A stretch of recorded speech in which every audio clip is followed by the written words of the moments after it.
Welcome back to Braintree Today. I'm Martha Konstandinidis and you're watching BCAM TV. Now we'll be getting into our latest stories from the week.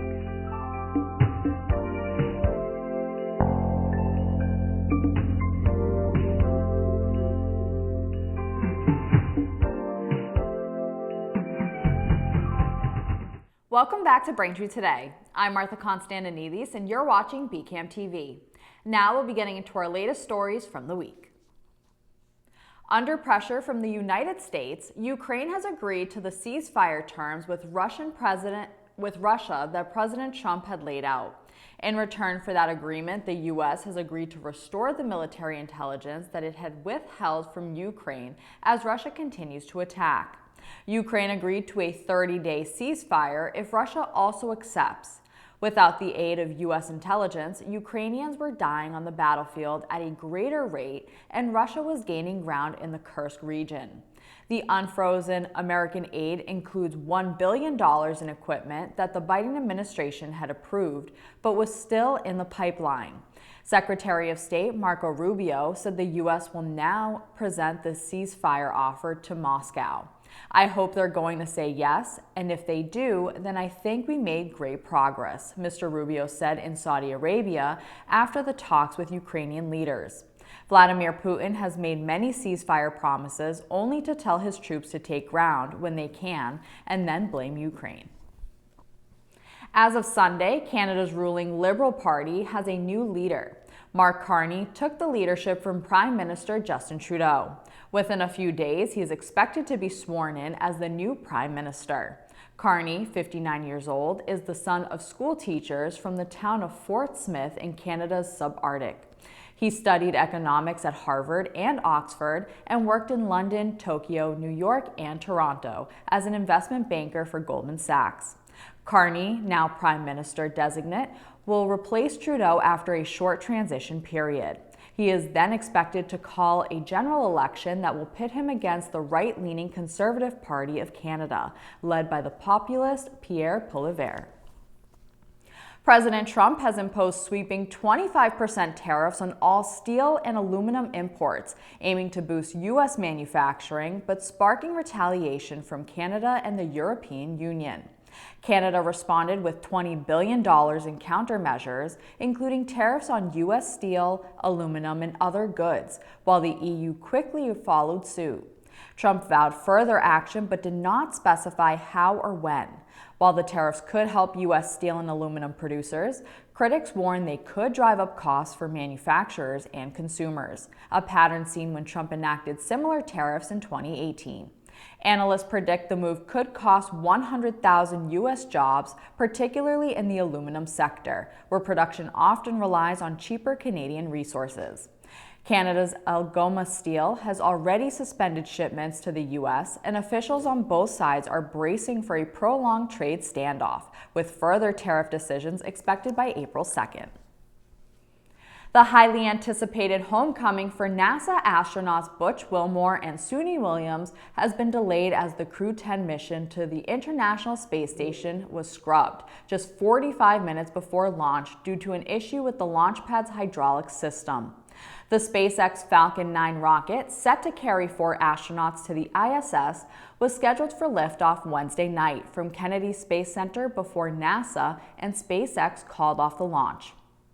Crew 10, consisting of NASA's Anne McClain and Nicole Ayers, Japanese astronaut Takuya Onishi, and Roscosmos cosmonaut Kirill Peskov, must reach the ISS before Wilmore and Williams can return home, as part of a carefully coordinated crew rotation plan.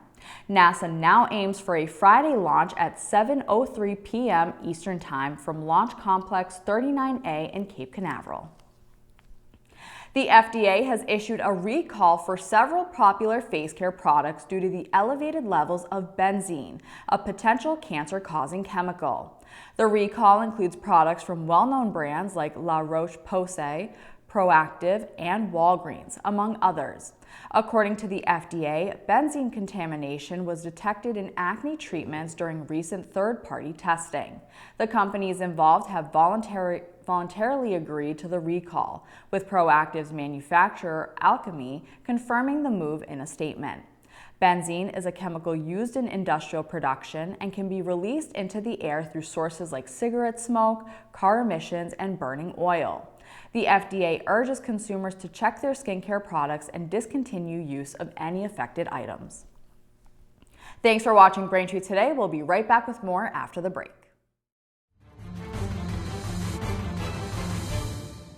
Hi, I'm Tom Lyons, a retired captain from the Quincy Fire Department and the author of the book Fighting Fire, A Proactive Approach. Cooking is the leading cause of home fires. Unattended cooking is the leading cause of these fires and related deaths. Therefore, keep a close eye on your cooking. If you must leave the kitchen, bring a utensil with you as a reminder of your efforts.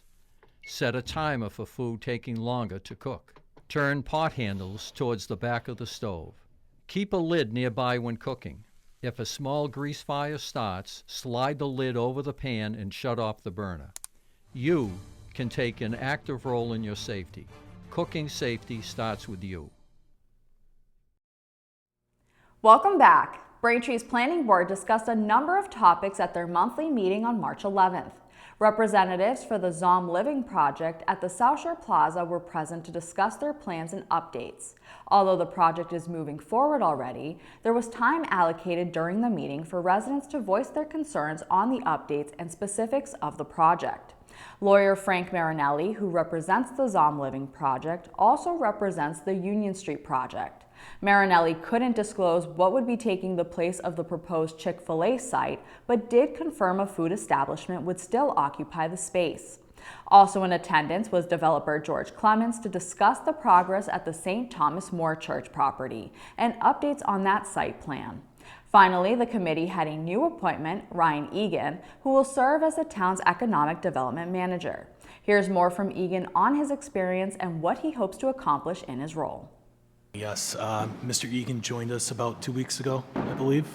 He's been a wonderful addition to the team, and I welcome him the opportunity to address himself to the board.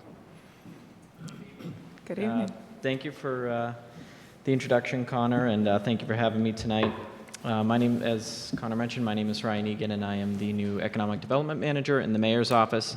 I come from the City of Marlborough, where I served as Chief of Staff. Most recently worked under the Mayor previous to that and the Mayor of Framingham, very familiar with town, city form of government, if you will, and I've been a town councilor in the town of Randolph for 7 years now. So very familiar with local government in the area, very much looking forward to being here in Braintree.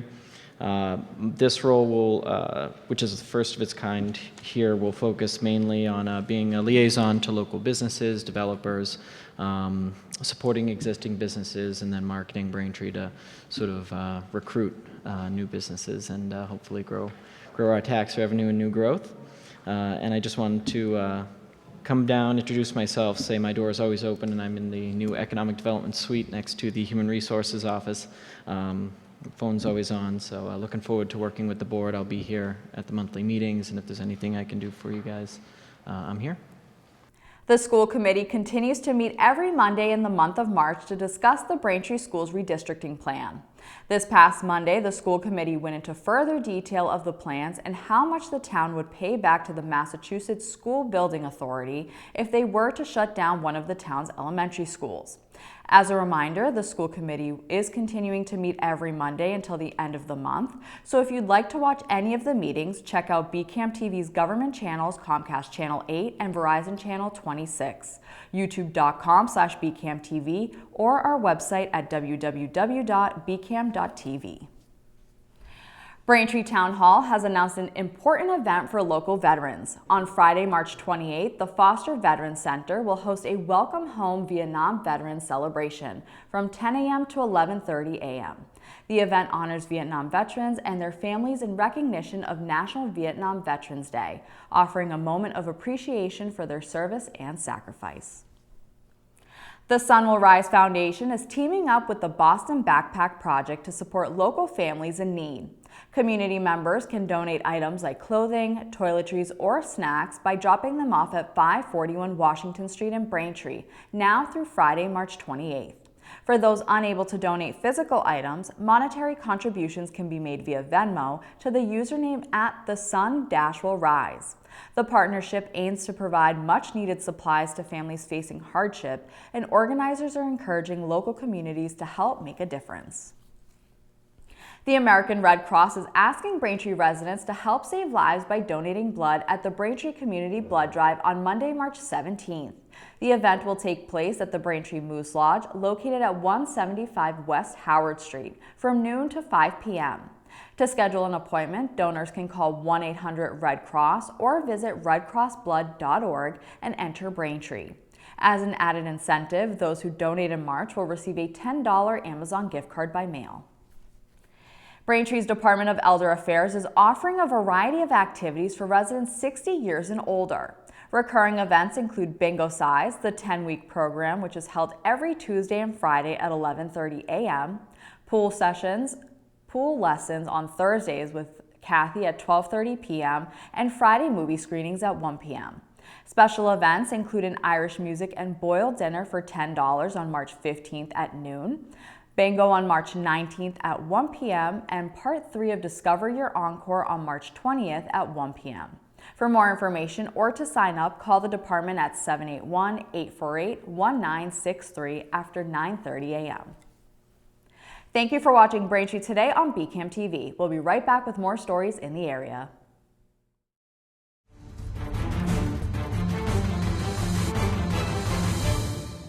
Hi, I'm Tom Lyons, a retired captain from the Quincy Fire Department and the author of the book Fighting Fire, A Proactive Approach.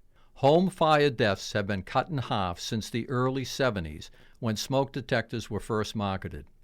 Having smoke detectors in your home can double your chances of survival in a fire. 60% of residential fire deaths occur in homes without smoke detectors.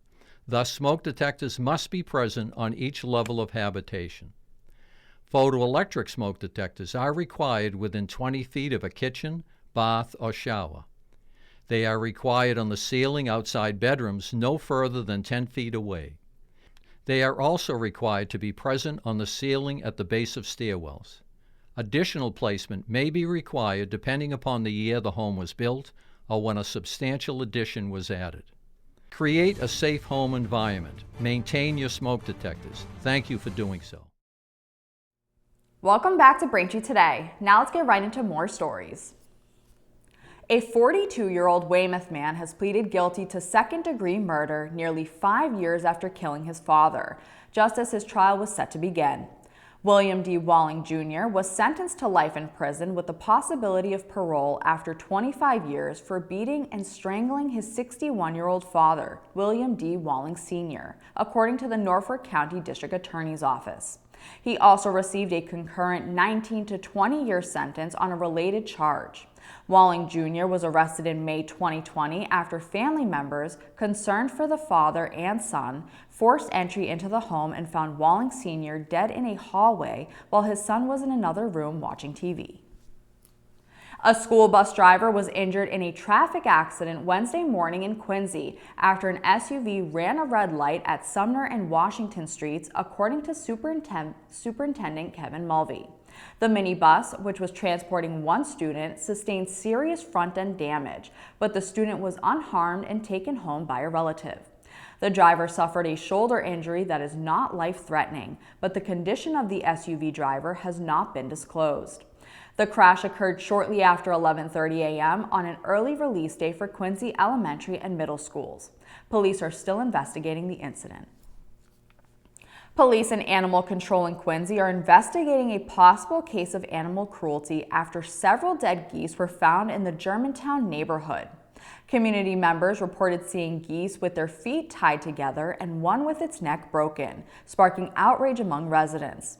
Lauren Fox, a local resident, said, quote, "As much as they're kind of a nuisance, they're still living creatures, and they're protected by the state," end quote.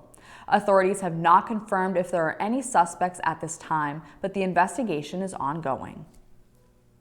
Country music superstar Darius Rucker will headline Quincy's 400th anniversary celebration with a special performance at Veterans Memorial Stadium on Saturday, August 2nd.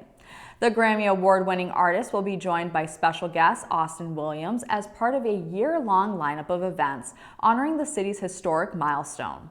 Mayor Thomas Koch called Rutgers' performance a monumental addition to the celebrations, which also include family-friendly events, historical programming, a lecture series, and more. A second concert date is expected to be announced soon. For those interested in attending, tickets go on sale this Friday, March 14th at 10 a.m. St. Patrick's Day on the South Shore is a time-honored tradition, and there's some events you won't want to miss. The 31st annual Scituate St. Patrick's Day Parade kicks off Sunday, March 16th, drawing thousands with marching bands, festive floats, and Irish pride. Known as the largest parade on the South Shore and the third largest in Massachusetts, it's a must-see event. Abington's St. Patrick's Day Parade also steps off on March 16th at 1 p.m., starting at St. Patrick's Square and winding through town, featuring decorated floats, color guard, and spirited performances. Both parades bring out the best of Irish heritage with fundraisers and celebrations leading up to the big day. So grab your green attire and get ready for a festive weekend filled with music, tradition, and plenty of Irish cheer. Thanks for watching Braintree today. We'll be right back with more in entertainment.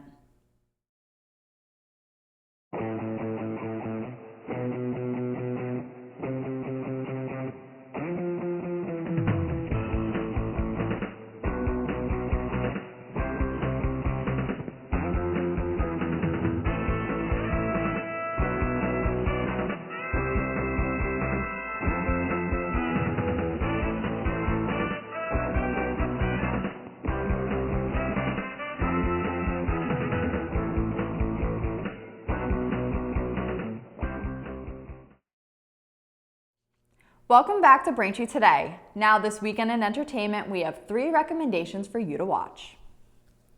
First, in The Lost Lands follows a queen who sends the powerful and feared sorceress Grey Alice to the ghostly wilderness of the Lost Lands in search of a magical power, where the sorceress and her guide, the Drifter Boys, must outwit and outfight man and demon. The film stars Milla Jovovich and Dave Bautista. You can watch In the Lost Lands now in theaters. Up next, Rule Breakers takes place in a nation where educating girls is seen as rebellion and follows a visionary woman who dares to teach young minds to dream. When their innovation draws global attention, their success sparks hope and opposition. As threats loom, their courage ignites a movement. The film stars Phoebe Waller-Bridge and Nicole Boucherie. You can watch Rule Breakers now in theaters. And finally, Black Bag follows intelligence agent Catherine Woodhouse, who is suspected of betraying the nation and her husband, also a legendary agent, who must face the ultimate test of whether to be loyal to his marriage or his country. The film stars Michael Fassbender and Cate Blanchett. You can watch Black Bag now in theaters. That'll do it for news today. Remember, if you're a customer of Verizon, you can watch BCAM TV in high definition on channel 2128. You can also now see us in high definition on Comcast on channel 1073. I'm Martha Konstandinidis, and thank you for watching Braintree Today on BCAM TV. We'll see you next time.